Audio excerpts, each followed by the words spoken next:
शरणागत पाप पर्वतं प्रणयित्वा न तदीय सद्गुणम् अणुमप्यतुलं हि मन्यते सहजानंद गुरुं भजे सत्।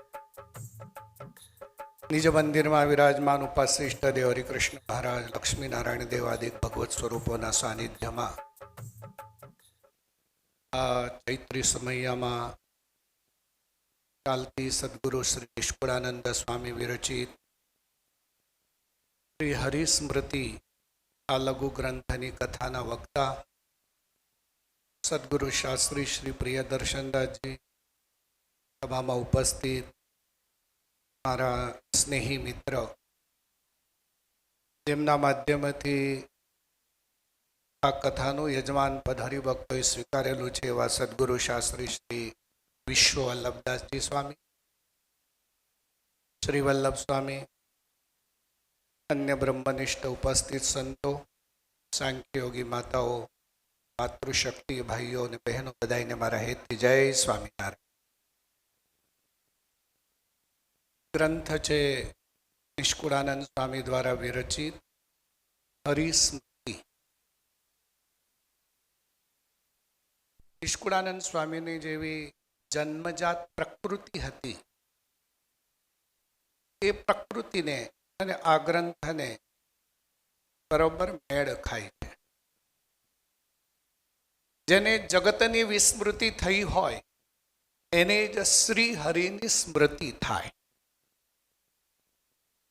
કારણ કે એવું કહેવાય, સ્મૃતિ એટલે શું? સ્મર્યતે અનેન પુનઃ પુનઃ સંશીલનમ. એકને એક વસ્તુનું, એકને એક વિગ્રહનું, એકને એક સ્વરૂપનું જ્યારે વારંવાર ચિંતન કરવામાં આવે અને ચિંતનાત્મક પ્રક્રિયા જ્યારે સ્થિર થાય ત્યારે જ એમાં સ્મૃતિ નિર્માણ થતી હોય. તમને એક બહુ સામાન્ય તમારા ઘરનું જ એક્ઝામ્પલ આપું. 17-18 વર્ષનો તમારો દીકરો હોય, ઘરે રહીને ભણતો હોય, કોલેજ કરવા બીજા કોઈ દેશમાં જાય કે બીજા શહેરમાં જાય, 8-10 વર્ષો સુધી એ ઘરે પાછો ન આવે તો માતા કે પિતા એનું મુખ જોયું નથી, મોઢું જોયું નથી, પણ મા બાપની આગળ દીકરાનું કોઈ નામ બોલે તો એ મા બાપને પોતાના દીકરાનો ચહેરો દેખાય કે ના દેખાય? બોલો. દેખાય. કેમ દેખાય છે? 7-8 વર્ષથી તો છોકરો બહાર છે, છતાંય દેખાય છે. કારણ માતા ને પિતાનો જીવ, એનું મન દીકરાની સાથે જડાયેલું છે અને પરિણામે મોઢું ન જોયું હોય છતાં પણ એનું સ્મરણ થઈ આવે, જેવો છે તેવો એનો ચહેરો દેખાઈ આવે. આ ગ્રંથનો સિદ્ધાંત જ એ છે કે સતત આપણે સ્મરણ કર્યા કરીએ, સતત ભગવાનનું ચિંતન કર્યા કરીએ અને એ ચિંતન કરતા કરતા જ્યારે એ ચિંતન પરિપૂર્ણતાના કિનારા ઉપર પહોંચે, સિદ્ધિના શિખર સુધી પહોંચે, ત્યારે એમાંથી સ્મૃતિ ઉત્પન્ન થતી હોય છે. એટલે ભગવદ્ ગીતામાં પણ ભગવાન શ્રી કૃષ્ણ પરમાત્માએ અર્જુનને કહ્યું કે અર્જુન, મામનો સ્મરયુદ્ધ ચ. તું તારા ગાંડીવમાંથી બાણ છોડે છે, કદાચ અર્જુન તારા મનમાં એવું હોય કે આ બાણ હું ભીષ્મ ઉપર છોડીશ તો કદાચ ભીષ્મ વીરગતિને પામશે, આચાર્ય દ્રોણ ઉપર છોડીશ તો આચાર્ય દ્રોણ એમનો વધ થશે. પણ એવું નથી. તું જે બાણ છોડવાનો છે એ બાણની પાછળ જે ઈચ્છા શક્તિ છે એ મારી ઈચ્છા શક્તિ છે. અને મારી ઈચ્છા શક્તિ ત્યારે નિર્માણ થશે જ્યારે મામ અનુસ્મર, તું મારું સ્મરણ કરીશ અને પછી બાણ છોડીશ ત્યારે. નહીં તો તારા બધા જ બાણ જે છે એ બાણ નહીં રહે, પણ એ થોથા થઈ જશે. એમ સદગુરુ શ્રી નિષ્કુળાનંદ સ્વામી પોતાની કલમ દ્વારા આ એક લઘુ ગ્રંથની રચના કરી છે. એ લઘુ ગ્રંથ આપણને એ શીખવાડે છે, હાલતા ચાલતા ખાતા પીતા હરતા ફરતા દરેક ક્રિયાની અંદર જ્યારે મહારાજની મૂર્તિનું ચિંતન થાય, સ્મરણ થાય, ત્યારે એમાંથી સ્મૃતિ ઉત્પન્ન થતી હોય છે.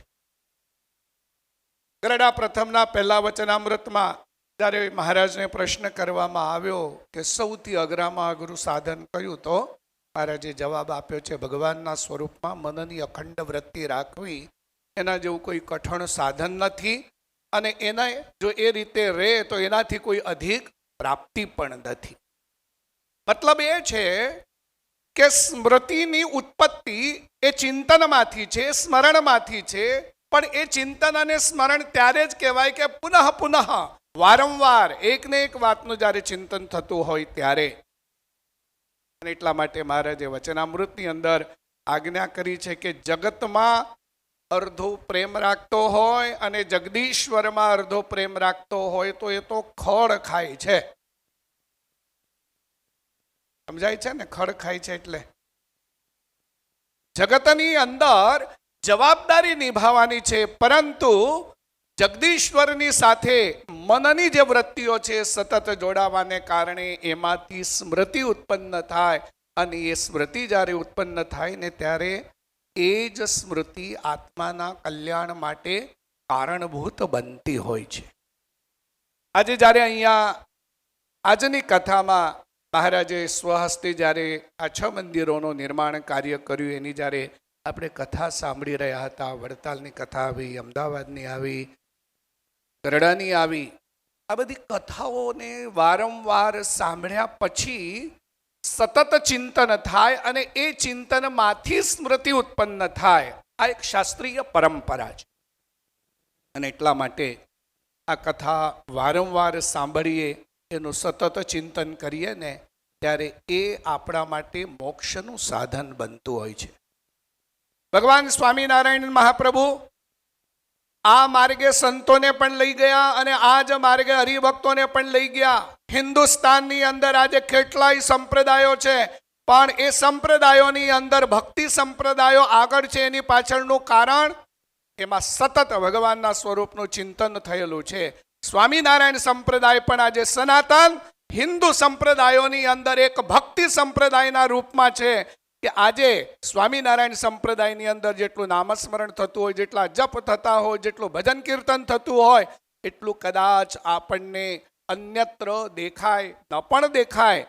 પણ આ મહારાજનો જે મંત્ર હતો, જે સૂત્ર હતું કે હાલતા ચાલતા ખાતા પીતા હરતા ફરતા દરેક ક્રિયાની અંદર ભગવાનનું અનુસંધાન રાખવું, અને ભગવત અનુસંધાનથી જ લૌકિક ક્રિયાઓ પણ ભક્તિમય બનતી હોય છે.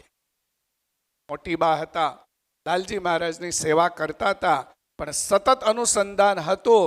તો એભલ બાપુને પણ ભગવાને દર્શન આપીને એ સિદ્ધ કરી બતાવ્યું કે આ જે તમારી દીકરી છે એ જે કરે છે એ બરોબર છે. કહેવાનો મતલબ કે જ્યારે આપણને આવો સરસ લાભ મળ્યો હોય ત્યારે આ કથા વાર્તાઓને સાંભળી એનું સતત ચિંતન કરીએ. નવયુવાન અહીંયા ભલે નાના ઉંમરમાં છે, પણ કથાની જે રજૂઆત કરવાની જે પદ્ધત છે ને એ બહુ સારી છે પ્રિયદર્શન સ્વામીની. એટલે શાસ્ત્રો એવું કે છે સફળ વક્તા એને કહેવાય કે જે કોઈ પણ વાતનો સિદ્ધાંત એ શ્રોતાઓના હૃદય સુધી પહોંચાડી શકે. નહીં તો ઘણીવાર વાતો બધી બહુ લાંબી લાંબી થતી હોય, દોરડું છે ને બહુ લાંબુ ચાલતું હોય, પણ છેડે ક્યાં છેડો આવ્યો ને કશો મેળ ન પડતો હોય. જ્યાંથી શરૂઆત થાય ત્યાં જ એન્ડ થતો હોય ને એ વક્તાનું મોટું વૈશિષ્ટ્ય છે.